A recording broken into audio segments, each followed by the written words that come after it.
Hi everyone, welcome to इबिट cash और स्वागत है आपका एक और एपिसोड में जिसका नाम है चार्ट ऑफ द वीक, जिसमें हम हर हफ्ते चर्चा करते हैं एक ऐसे चार्ट की जिसमें हमें कुछ खास पैटर्न्स दिखते हैं, कुछ खास एक्टिविटीज दिखती हैं या कुछ ऐसा दिखता है जिससे हमें लगता है कि आगे आने वाले समय में इस स्पेसिफिक चार्ट, स्टॉक या कंपनी पे किसी भी प्रकार का अपवर्ड या डाउनवर्ड मूवमेंट बन सकता है। चलिए चलते हैं चार्ट पे और डिस्कस करते हैं उसके पीछे के लॉजिक के बारे में। आपके सामने जो चार्ट है वो हिंदुस्तान जिंक का है।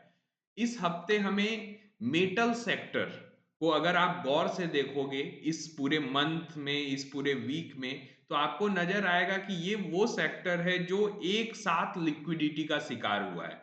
यानी जब भी हम शेयर बाजार को विजुअलाइज करते हैं तो ये जरूरी हो जाता है कि हम इंडिविजुअल शेयर्स के साथ उसके सेक्टर्स को भी साथ में देखें। अगर सेक्टर में भी अच्छी लिक्विडिटी है और इंडिविजुअली स्टॉक में भी अच्छी लिक्विडिटी है, तो माना जाता है कि इंडिविजुअल स्टॉक्स अगर आपने अच्छे से चुने तो उसमें बड़ी रैली की संभावना होती है। हमारे सामने हिंदुस्तान जिंक इस हफ्ते क्यों आया? सबसे पहले बात करते हैं फंडामेंटल्स की। मेटल एक ऐसा रिसोर्स जो है तो लिमिटेड, लेकिन हमारा पॉपुलेशन वर्ल्ड वाइड दिनों दिन बढ़ते जा रहा है, डिमांड्स भी बढ़ते जा रहे हैं। लिमिटेड सोर्स के जब डिमांड्स बढ़ते हैं तो उसकी कॉस्टिंग और मार्जिन में ड्रास्टिक चेंज आता है, यानी वृद्धि होती है। और यही दिखा रहा है मेटल का पूरा सेक्टर। हिंदुस्तान जिंक फंडामेंटली अच्छे वैल्यूएशंस पे है, अगर बोला जाए तो बहुत अच्छे वैल्यूएशंस पे है।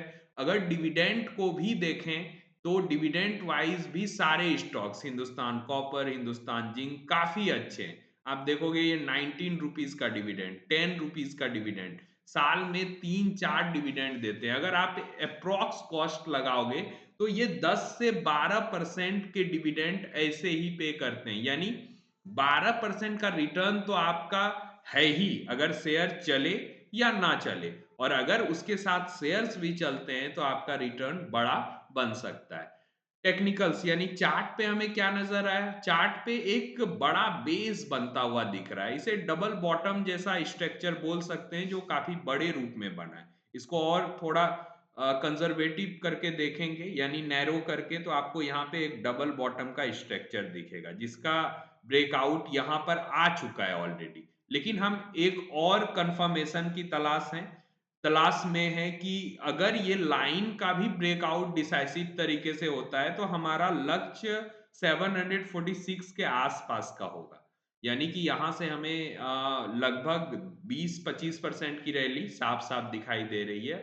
और अगर उसके बाद ये रैली कंटिन्यू करती है तो और भी बड़ा मूवमेंट हमें मिल सकता है। तो इन इन सारे मापदंडों पे हिंदुस्तान जिंक हमें इस हफ्ते सबसे बेहतरीन और सबसे खूबसूरत चार्ट दिखता है। इसीलिए हमने इसे चार्ट ऑफ द वीक में शामिल किया।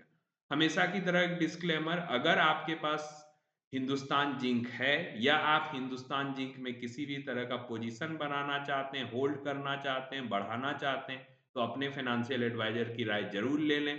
मिलते हैं अगले week next chart of the week के साथ। तब तक के लिए सारे लोगों को बाय।